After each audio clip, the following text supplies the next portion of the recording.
عقب ما أكله. بالمناسبة هاي أكو أشياء أحيانا نطلع يمين شمال فيها فوائد.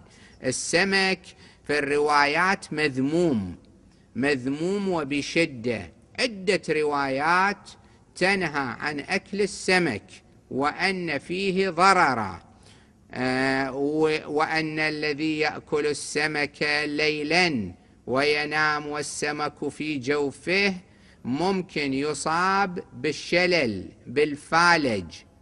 زين، هذه غير شغلة طلعت. حلها شنو؟ إلها حلها مختصر مفيد، يأكل فوقها تمرة أو شوية عسل.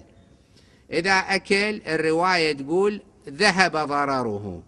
ابن الأعسم ينظم هذا المعنى، هذه الروايات قاعد أقولها. ابن الأعسم رحمه الله الشيخ محمد علي ناظمها، يقول والسمك اتركه لما قد ورد من أن أكله يذيب الجسد، ما بات في جوف امرئ إلا اضطرب عليه عرق فالج فليجتنب، لكن من يأكل تمرا أو عسل عليه عنه ذلك الفالج زل.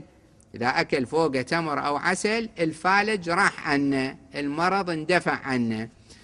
عموما هذا اللي اشترى السمك وراح يأكل هم وراه تمر مثلا، جاب للبيت قلاه